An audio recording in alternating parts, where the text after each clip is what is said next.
Good evening, Survivor Tribe. Let's see, what does this mean? I can see the current views, chat rate, and concurrent viewers in a pop-out. Okay, good to know. My name is Melody Jarvis. I'm a survivor of domestic violence. Today is January 26th, and it's just after 10 o'clock right now, I think. I'm double checking my phone right quick. And in 15 minutes until 10:30. January 26th of 2022. About this time, I was talked into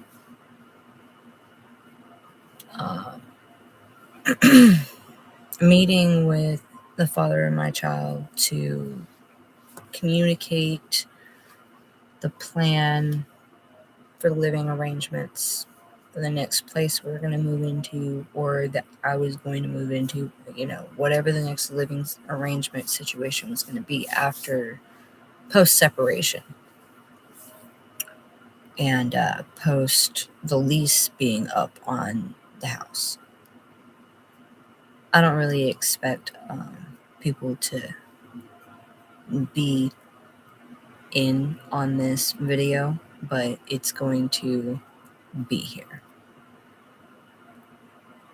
I was probably in the house at this time 4 years ago. I didn't tell anybody that, I was going back to the house. I thought everyone had their own things going on and that it was ridiculous of a concept for me to need somebody to hold my hand. I'm sorry about this light. Goodness. See if I can do something about that shining here on his face. I thought, that I could take care of things, that I should be able to take care of in one phone call, one conversation, not one phone call, but like one interaction, one conversation. It shouldn't be that bad. But that's also how you desensitize someone into thinking that it's not that bad, when reality it's way worse than you could imagine that it was gonna be. Yeah, you just thought you could handle it, right?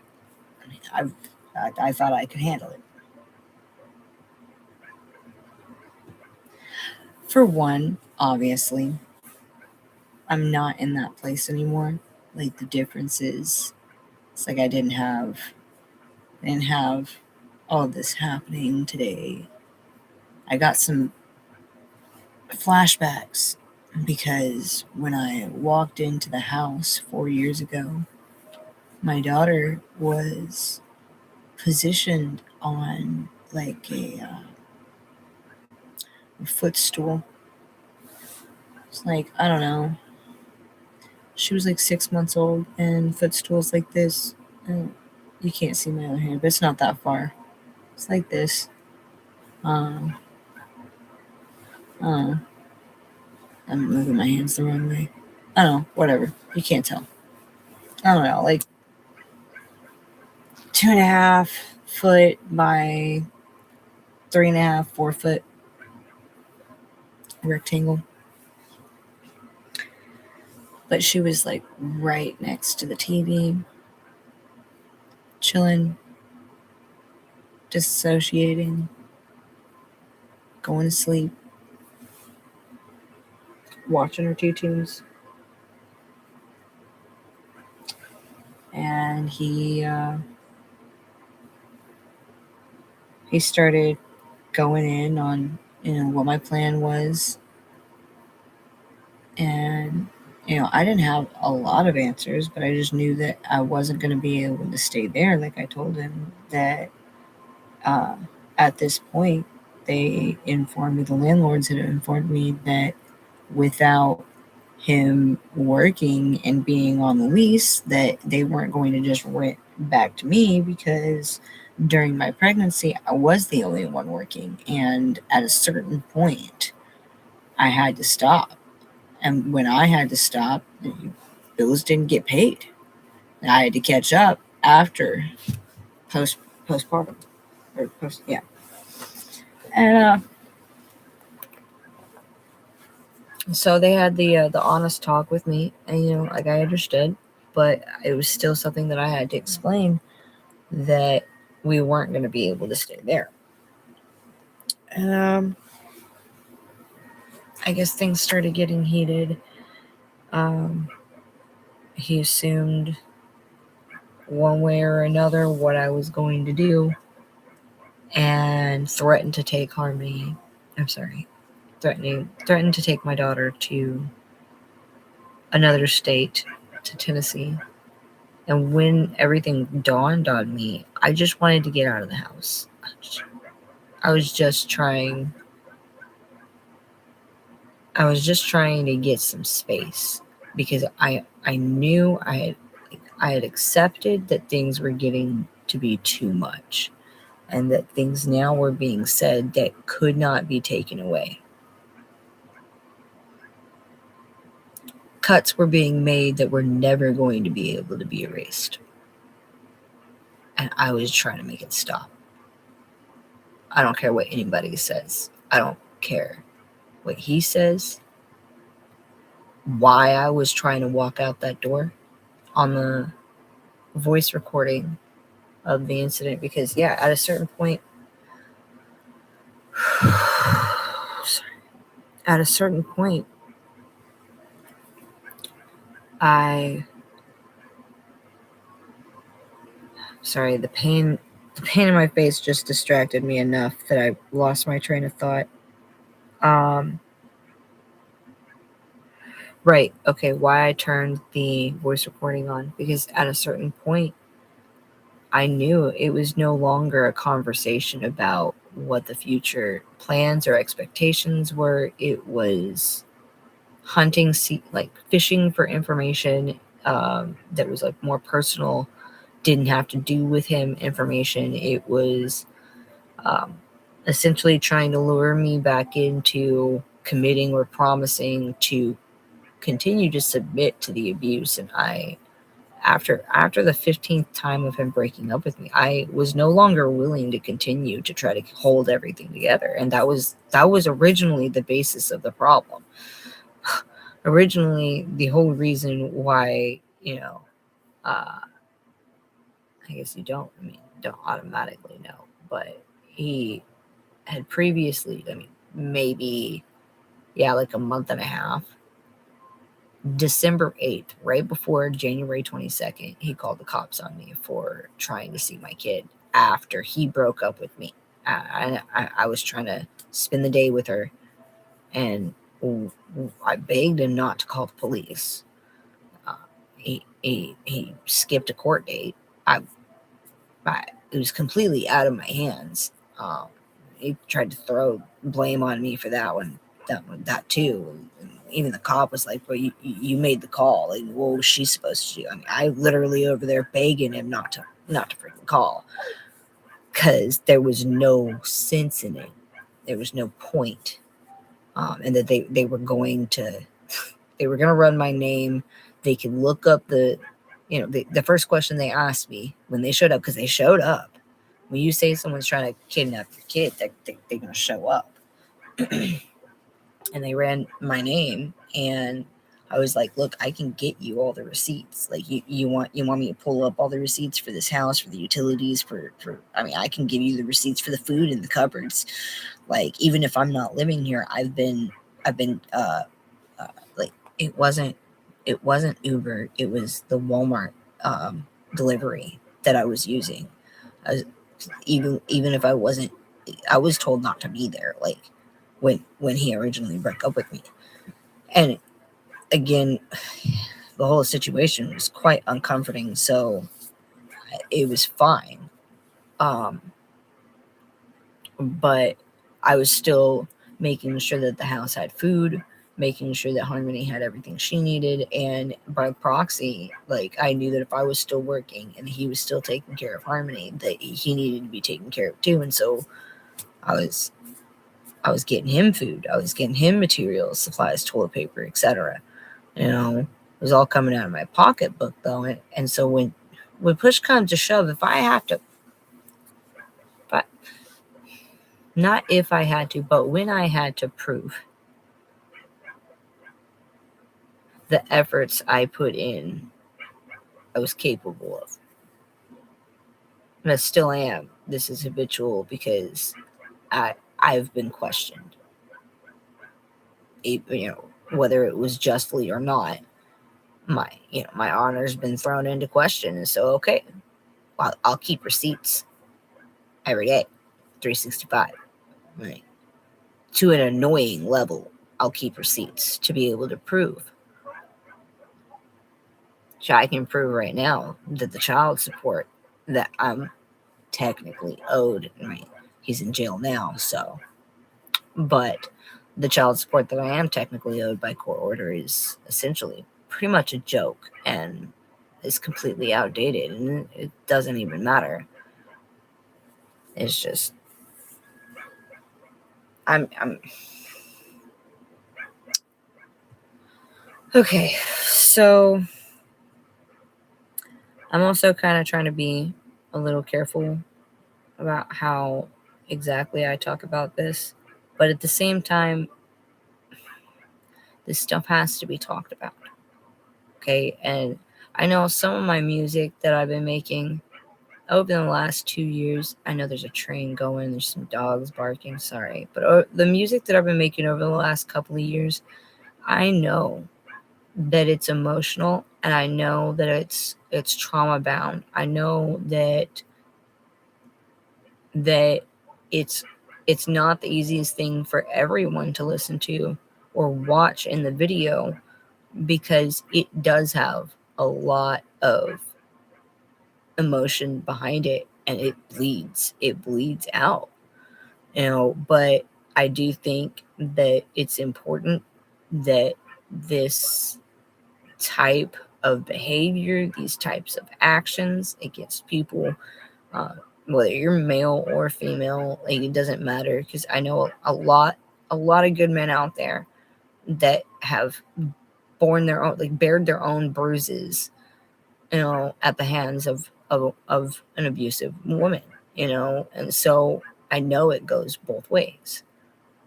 So if you're a survivor out there, period, you understand. Okay, this is domestic violence knows no bounds, and it's life altering. And to be consistently suppressed by silence and the expectation to remain silent because it might trigger somebody makes it just like yet again swept under the rug.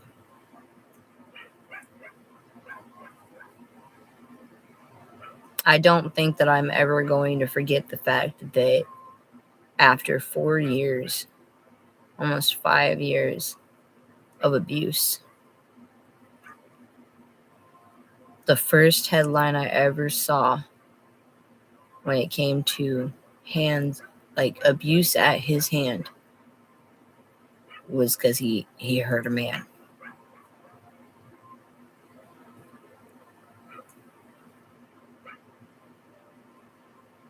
And I know it's not just because he hurt a man. It was in public. He did it in public during broad daylight. That was escalation. Every other time, almost. It's not entirely true. No. When he picked me up in 2023, and he threw me on the concrete right outside the room Harmony was locked in, when he was trying to take her, He started the attempt of kidnapping her. They didn't report it. So it is whatever they say it is. If it wasn't, then why would they say it is? It didn't happen if they didn't say it happened, right? It was broad daylight when he pulled her out of the car kicking and screaming. Okay, and like, look, this kind of drawn back to,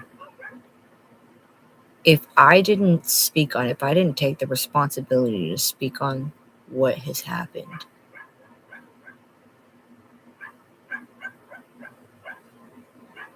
with my kid being as young as she is too, like, and it's like a double-edged sword. Like, you don't want them to carry anything. You don't want them to hold on to those painful memories, and I don't. At the same time, if she forgets, it's my job not to. Even if I let her go on, with her life as it should be, that she doesn't remember. If I didn't speak on it, then no one would know it ever happened at all. I'm glad her nightmares stopped. I'm glad she doesn't think about it. To an extent, I think there's a skew there. She doesn't remember the knife as much because she was asleep. She was asleep when it happened. She woke up to mommy screaming and him. Well, no, technically the first thing she would have woke up to was him banging on the dash of the car, hollering no, no, no, and other profanity I can't say on YouTube Live. Okay, I'm not gonna. But when I opened my eyes and I saw the knife, I screamed. I'll bet my Irish indigenous hide I made noise. Okay, and when I did, I woke her up, but she was in the back. So all she really remembers is seeing the reaction to, and to an extent, I'm glad. She didn't deserve to hold on to that memory. When domestic violence is ignored and passively dealt with, just brushed, it may take years. It could take mere months. Escalation will happen. They will have to go through more than they ever had to because it was passively dealt with.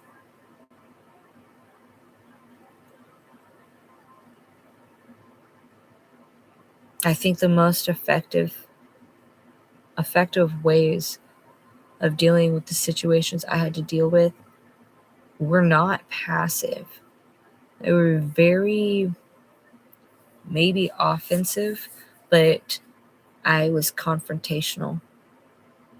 Not negatively. I don't view being confrontational as a negative thing. What I mean by that, and I hope that I'm saying this right, is that I'm not going to ignore major issues. Okay? If there's a boundary already laid down, say, look, I've already explained to you one time that I'm not going to accept you talking to me however you want to. All caps, yelling and screaming, cursing at me, profanity, disrespect. We're not going to do this. This has nothing to do with the best interest of the child. Straight up. That's confrontational to me. Okay?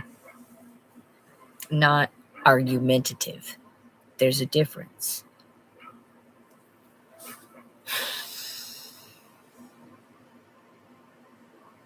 My face hurts so bad, guys.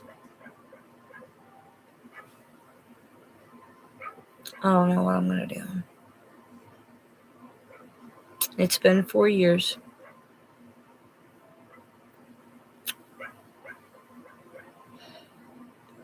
I guess I'm gonna go ahead. It's not like anybody's watching this. But I'm gonna continue on about my statement, I guess, because that's pretty much what this commemoration live turned into.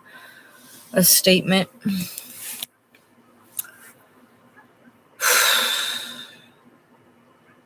What time is it? Is it 10:30 yet?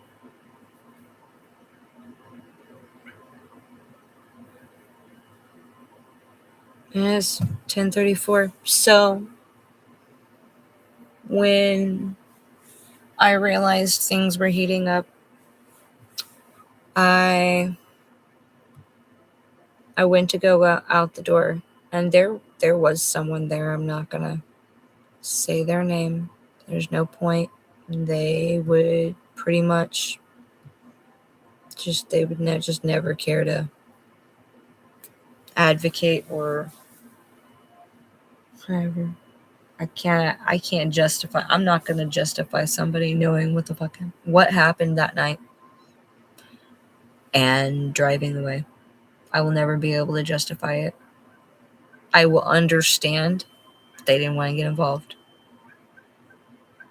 But then my brain reminds me that the 3 people from across the street that I did not want to have association with for a year. For a year, I told my entire household, please don't go over there. Please don't do this. Please. I mean, like, I'm super scared about associations. I don't want the cops thinking that there's associations. Okay. Whether people listen to me or not, I avoided them like the plague. And 3 men out of that house came to my rescue, came to my aid after his friend left, after the door was shut on my face and I screamed. His friend left.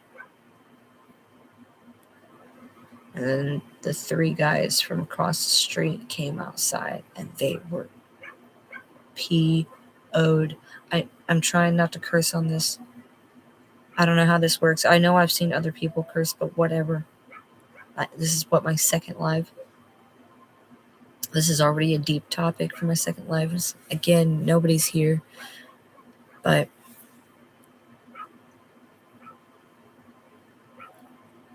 they came over to the house and I got scared too. I did. I was like, man, what is about to happen? It's like, I just wanted to get in my car. I wanted to be in my car. I wanted my car doors locked.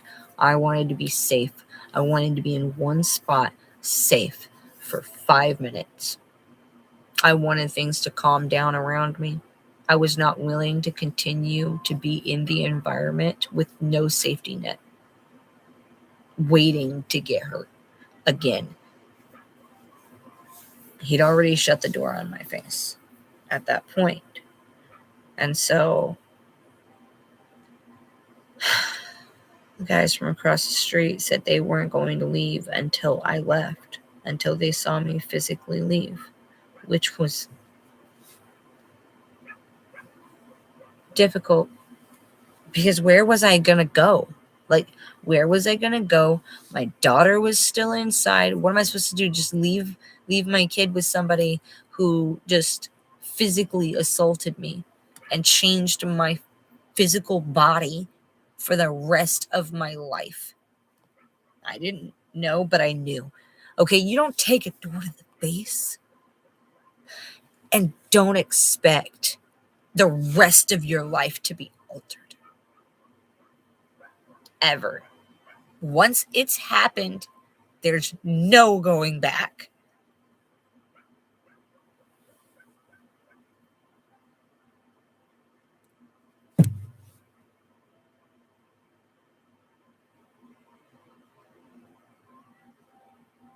that decision was made for me.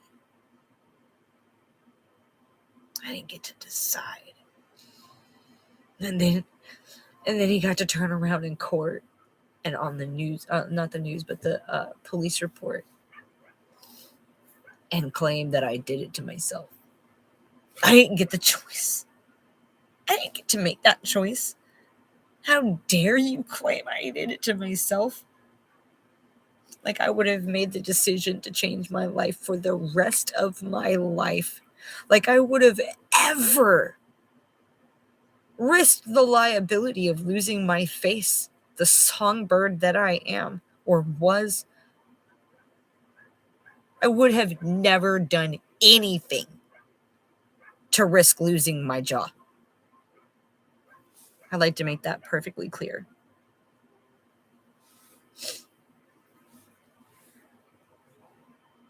Okay. I'm about to be ending this.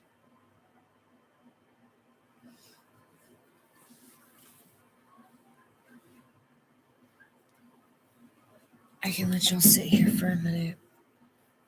I've seen other creators do it. And again, there's no one here. There's no one on this live. No one's coming. You know what? I'm glad for it. I'm glad that I'm trying to do more than one thing at a time instead of letting this just eat me alive. You know what else? It's like 4 years later, I can actually slow down and be like, yeah, I can process this. That I can process this without stressing as bad because I'm not in it and it's not happening around me. And not only is it not happening around me, but now 4 years down the road, there's no one pushing that kind of behavior. So it's all right. I started doing music, started like composing, creating music 2 years ago. And it's, like I said, it started with Death at the Front Door, which is essentially where Survivor Tribe came from. So I mean, it's all very tightly knit and conjoined, but it was definitely taking my power back. Okay. Y'all, I'm getting too old. I'm too old to be running super fast.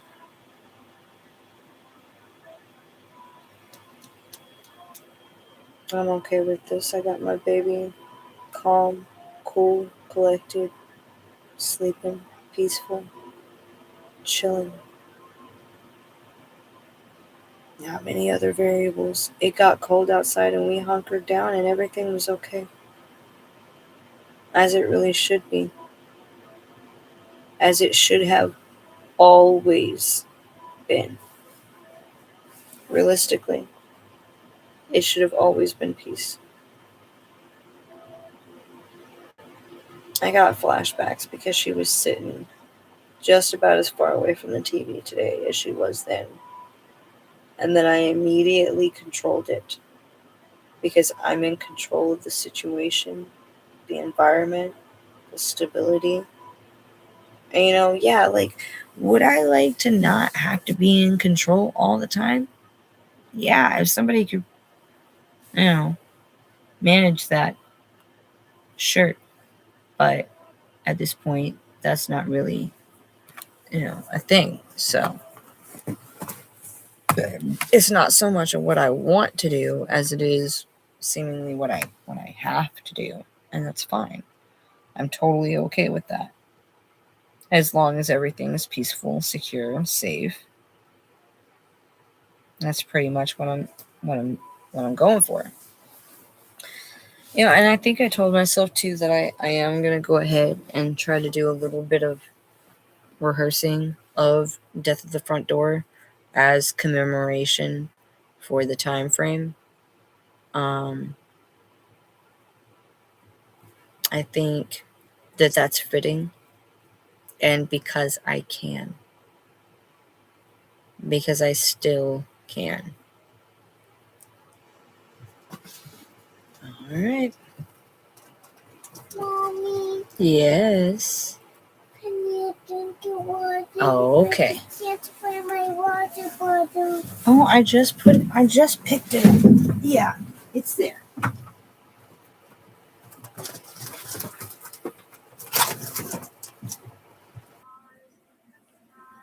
I'm still a pet groomer, just like I was 4 years ago. I've been a pet groomer for 8 years in northern Texas and southern Oklahoma area.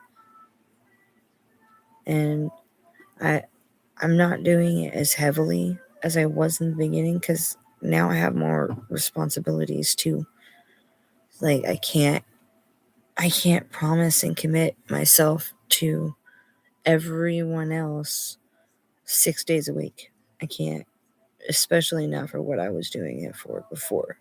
Like that's just not possible. It's not viable. Um,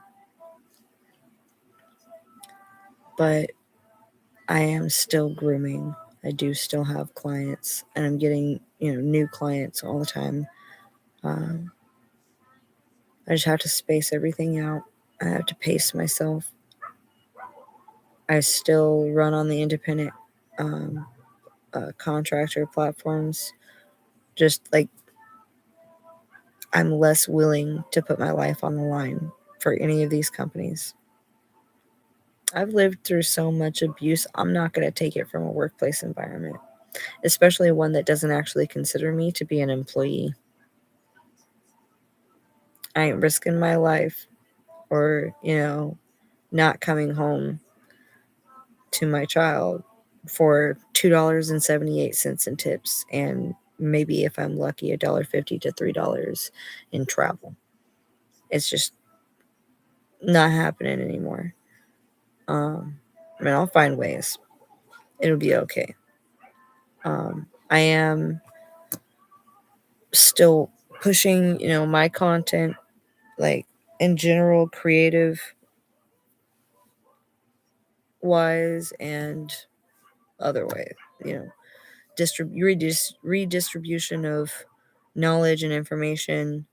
Um, I've got I went from 2.5 years ago or so now having 200 and like 18 friends, family, followers on my Facebook social media platform to now having steady 3,100. And I'm not going to say they're all organic. It's all organic in that I didn't pay for reach. I've been collecting reach. I've been reaching out. I've been speaking for a long time. Yeah. People who actually know me know that that's just a characteristic of mine. Um, I'm always going to be that way. I've always been that way. Um, that's a pillowcase, by the way, on the window. Like, yeah, it's not like actually a hole. That's a hemmed hole. It's fine. Um, it just looks like it's trying to eat my face, like a dang hat. Um,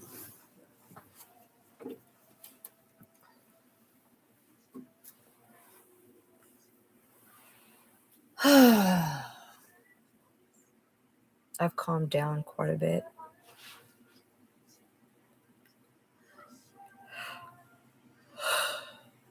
I get to have peace instead of all the craziness. I just have to. Sometimes it's harder to make my brain forget. And I think at this point, like, I'm not trying to make my brain forget so much as just rehardwire that I'm okay and that things are okay. It helps having peace and quiet. It really does. Oh, man. You can't heal from something if you're still, like, forced to have reactions to it. I'm baking some biscuits and they start to smell good. I never really had the chance to process the information, the things that were happening to me. I just had to heal, and not mentally, but physically. I had to heal physically before I could do anything else. So I couldn't heal mentally when I couldn't eat. To have him, tell me it didn't happen. That the door hit his foot and came back on my face. That's one of the 3 stories. Bro. No. That's what was happening.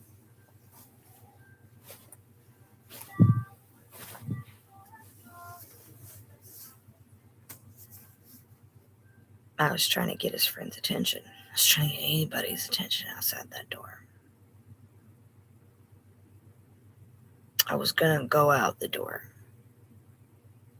But about the time he was in my face, shutting the door, I knew there was nowhere for me to run. There was nowhere for me to go that was going to be safe, because I had to see what the intention was in front of my face. That if I turned about and ran, he was going to tackle mine. He was going to run after me. I wasn't just going to get all the way through that house after he wouldn't let me out the front door.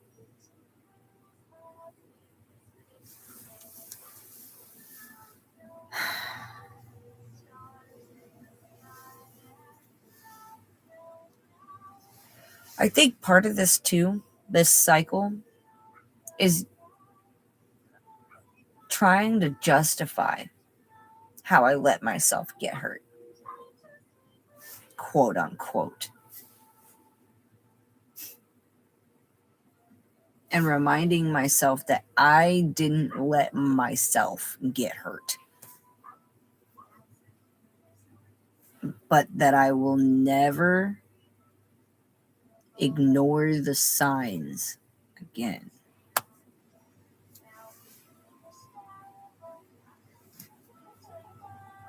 I, for one, cannot afford to. I don't know about anybody else.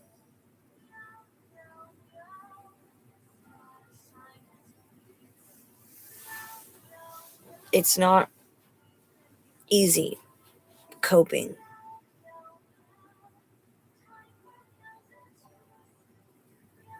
It's not something that happens overnight either. It's not just saying everything's okay.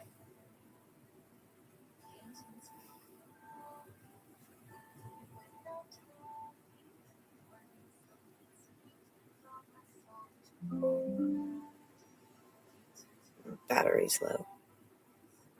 About right. Well, this won't reach anyone, so I'm still alive.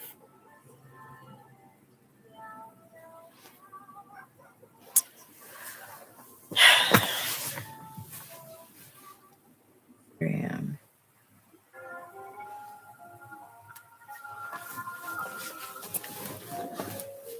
I'm doing it all, yeah. I'm doing it all.